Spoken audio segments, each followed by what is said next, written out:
Greetings and hello. My name is Paul Lear. I am an original content provider with ValorTube.com, and I'd like to welcome everybody to This Week in Prophecy. So, for those of you not familiar with the program, we look at topical things related to biblical prophecy, and we just sometimes we just go around the region and follow the news and see what's going on.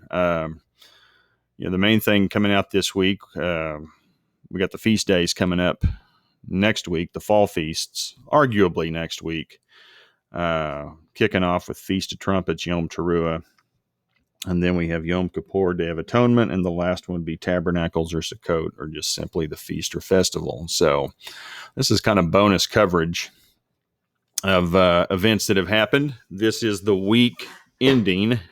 Actually, probably the first day of the week. We are August 29, 2021, and we're going to start in Tel Aviv, Israel. We're going to start with Jesus. I'm not going to spend a whole lot of time on this.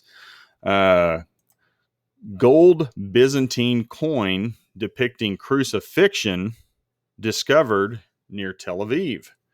And this is out of Israel 365 News. This is an interesting publication. I follow it quite a bit. Find out lots of information, prophetic happenings in and around Israel as they see it. It is out of Israel. The publication's out of Israel. And this particular article, I'm not going to cover a whole lot of the details. If you want to jump in there and read the rest of it, you're more than welcome to. And again, you can find it at Israel365news.com. But the interesting thing, or the noteworthy thing, is an archaeological dig in Ramat HaSharon, that's a suburb of Tel Aviv, uncovered some remarkable finds, including a wine press with an ornate mosaic floor and a Byzantine gold coin depicting the crucifixion of Jesus. So for all the critics out there who say Jesus was not a real person, a lot of folks up there in ancient Turkey went to the trouble of printing gold coins depicting the crucifixion of Jesus. So they thought it was real. And I love it. The critics are always, well, you can't prove this, prove that. Well, here's just some more hard evidence. And by the way, there's all kinds of archaeological evidence coming out of Israel in the areas of the region supporting there was a character in time and space named Jesus, that he was real. He was a real person. And also there are lots of people who want to deny Israel's right to exist, that they were never in the land or never had anything to do with the land. There's plenty of archaeological evidence to support that. So for all you critics out there, I'm sure you can explain this away, but here's some more evidence for you. Real deal. Pretty interesting.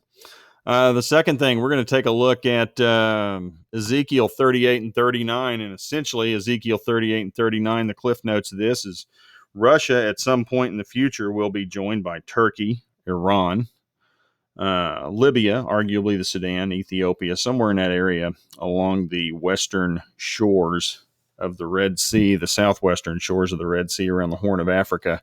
Those countries will all get together under the leadership of Russia and decide to try to invade Israel from the north. And that's in Ezekiel 38 and 39. And here's more evidence that these things are falling into place. This is RT, Russia Times, out of Russia. And Putin and Xi pledged to keep peace in Central Asia after U.S. withdrawal from Afghanistan sparks fears of drug trafficking and terror. So these two countries, and they are prophetic. Russia, ancient Russia would be Magog or the Magogians, and the peoples in and around the Black Sea, also known by Scythians as the Greeks, and the Russians themselves to this day refer to themselves as Scythians. So it's not a reach understanding who these countries are. Moscow and Beijing will work together to secure the region around Afghanistan after Putin and Xi reiterated their commitment to Central Asia. They talked on the phone, it says. And here's a statement from the from the Kremlin, the problem of Afghanistan was discussed in detail, expressed their readiness to step up efforts to combat the threats of terrorism and drug trafficking emanating from the territory. So Russia and China, they're going to put a stop to that. And again, notice the word peace. It's in both of these statements. The importance of establishing peace in this country as soon as possible and preventing the spread of instability to adjacent regions was emphasized. And this is the alliance of the East, Russia and China, as well as India, Pakistan. They want to stop this, secure peace. And then there was a quote down here too. The EU officials, I found this pretty interesting. They're more concerned about Moscow and Beijing coming out as winners from the chaos in Afghanistan than about the consequences of the situations of ordinary Afghans. And this is out of the European Union warned that what we cannot do is let the Chinese and Russians take control of the situation and be supporters of Kabul, and we become irrelevant. Well, I got news for you, boys. It's already happened. They've stepped in. They're filling the vacuum. And you guys in the EU, you are irrelevant on this situation. Vladimir and Mr. Xi are clearly in charge and making efforts to support what is the Taliban in Afghanistan. You guys are asleep at the wheel. It's already happened. Moving on to happenings out of the United States. So this is an economic thing.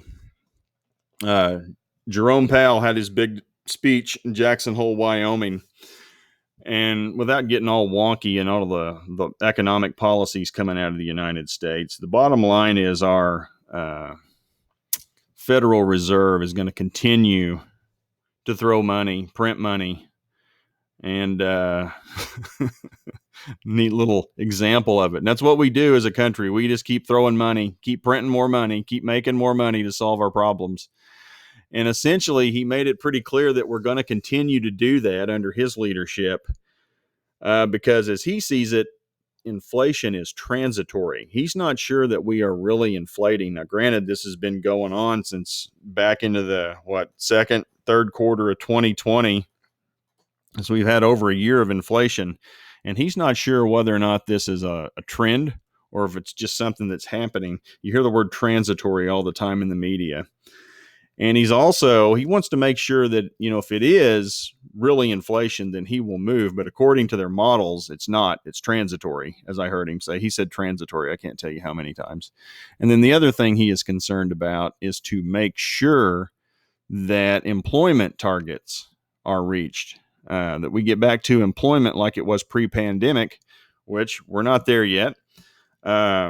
And frankly, not likely to get there as long as the federal government keeps handing out money to those who are not working. I know some states are actually trying to stop that and end that benefit from the government, but there are those that will continue to receive the benefit from the federal government. So I don't see those employment targets being reached anytime soon. And because of that, Fed Chairman Powell says we're going to keep printing money. We're going to keep throwing money at the situation. So, my take from it, as well as the market response, as he finished his remark, it spiked and things went higher. And you saw things like gold, oil, silver, commodities, soft commodities, food, copper, etc. They all spiked. The market spiked. Crypto spiked because the United States is going to continue to throw money at the problem. And the reason that's relevant, any of you folks who followed me at paulthepoke.com talk about this frequently, and this is Revelation 6. Verse 5, when he opened the third seal, I heard the third living creature say, "Come," and I looked, and behold, a black horse, and its rider had a pair of scales in his hand.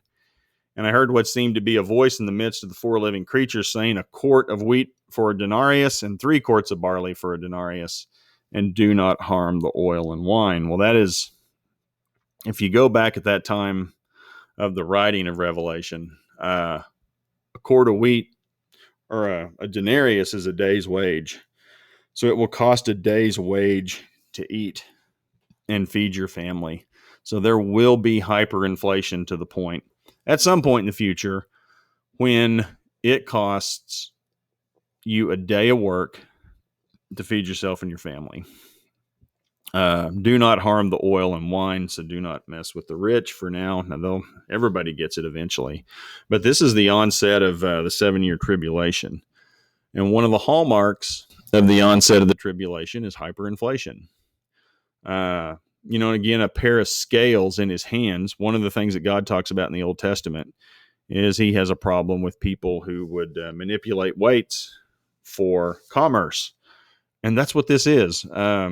This is a manipulation of the currency. God doesn't care for that. It's not fair. And governments, it's not just the United States. Now, they're probably the chief manipulator. China's a big, all countries are manipulating their currency, printing money, and trying to inflate their way out of debt is the idea. So if you create enough money, the debt stays the same. You have more money than you have debt to pay down the debt, and everybody's happy is the thinking. Now, it's humanity thinking. Now, we all know how that goes. We continue to print debt, increase debt as we increase the money supply. And things get inflated, prices get high. And as far as the Federal Reserve is concerned in their models, they're not sure we have inflation for real. They think it's transitory. We want to make sure, they say, that inflation is confirmed, and we want to make sure that unemployment is down to pre-pandemic levels. So this is going to be what they do. They're just going to keep printing money, keep throwing money at the issue.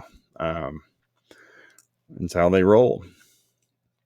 Which takes us to, we're going to go back to Ezekiel 38 and 39. Embolden Iran to hold war drills with Russia and China. So literally Ezekiel's gang is getting together along with China to have war drills and war games. And they are looking to do this. Iran and Russian leaders announced on Monday that their countries, along with China, will hold joint maritime war exercises in the Persian Gulf later this year or early in 2022, according to Iran's state-controlled media. Now, again, don't worry, these folks are focused on shipping security and combating piracy as the United States reduces its military footprint in the region. So, in steps Iran, Russia, and China. This is the new Iranian president, Ebrahim Raisi, and they will be holding their little war games here in the Persian Gulf. They're going to stop all this piracy from taking place. And I'm sure they're going to want to extend. A lot of this stuff happens off the Horn of Africa. So we're going to practice in the Persian Gulf, and I'm sure we're going to export it to other parts where these little pirates, hotbed of pirates, which is kind of funny because most of them are, proxies of some of these different countries. Probably some Iranians are out there being pirates. Hard to say.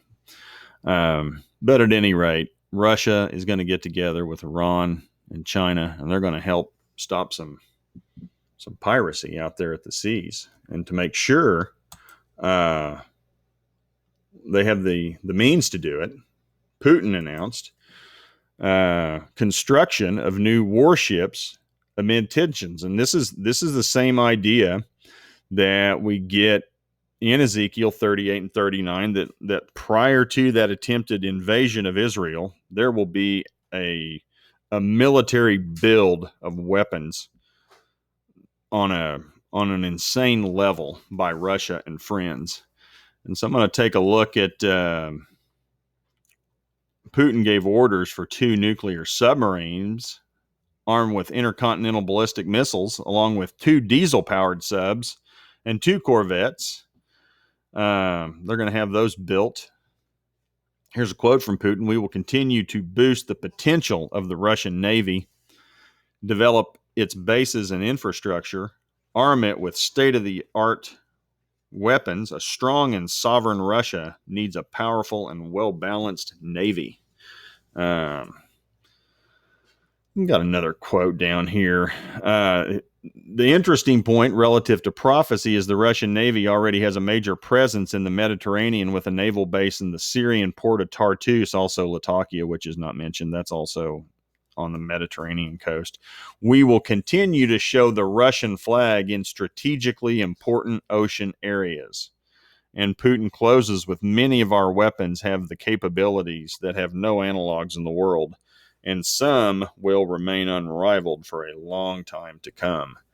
And that's part of the prophecy. It will seem pretty hopeless for Israel because this stuff's going to build. It's going to look bleak. It's going to look like they have no chance.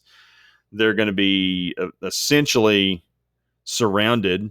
They're going to have military support. Russia is going to have military support from the west in Libya, from the south, from the Horn of Africa, from the east in Iran, and from the north in Russia and Turkey. And all these are going to converge on Israel. So it looks as if Israel will be surrounded and there will be no hope. And they will have a weapons array, a troop array, and they're going to bring the gusto to the point where all these weapons will be destroyed, but there'll be enough weapons left over that Israel will not have to turn to any other sources of energy, but just to utilize the weapons that have been just pick up the mess after all this is over, and there'll be enough energy from those weapons to run the country of Israel for 7 years. That's what Ezekiel says in 38 and 39. So, I would suspect they're going to continue to build weapons and slowly but surely zero in on Israel. That's what the prophecy says. So we'll keep an eye on it. Again, Ezekiel 38 and 39 just continues to dominate the news. And lastly, we had, oh boy, Israeli Prime Minister Bennett went to go visit the United States and visit with Joe Biden. This is about a 20 second picture here. Now, Prime Minister Bennett is talking to President Biden. Joe looks like he's taking a nap. Now, this, of course, is not being picked up on in our United States press. This is circulating around the Middle East. And this is out of Russia. Again, this is an RT.com, a Russian state-run news media outlet. They're showing it. And I just watch Bennett. Bennett's wanting to have a conversation. I'll let this wind down here over the next 6 seconds. But as it starts over, Bennett's looking at Joe. Hey, Joe, I'm talking to you, trying to have this engaging conversation. Heads look there, and about 5 seconds in, he realizes Joe's nodded off. Well, I'm going to take a look at somebody who will listen to me. Establishes eye contact with somebody, raises his eyebrows like, can you believe this? And then carries on a conversation with some other folks. But I mean, if you're Israel, does this inspire any kind of confidence that this guy is going to be there to help protect you at some point? And this speaks to Ezekiel 38, Sheba Dedan, the Saudis. They're going to question Russia when they come to invade. But you think the United States is going to do it? Israel's not going to have the support of anybody. And I mean, we literally have the leader of the free world figuratively and literally asleep at the wheel. And if you're Taiwan and you're watching this happen, or or South Korea, other countries that, even Western Europe, NATO allies, and you see this guy taking naps during, what are supposed to be photo ops and conversations with your allies, do you think this is inspiring any confidence? I mean, holy cow. Oh my, where do you even begin? It's just not a good deal.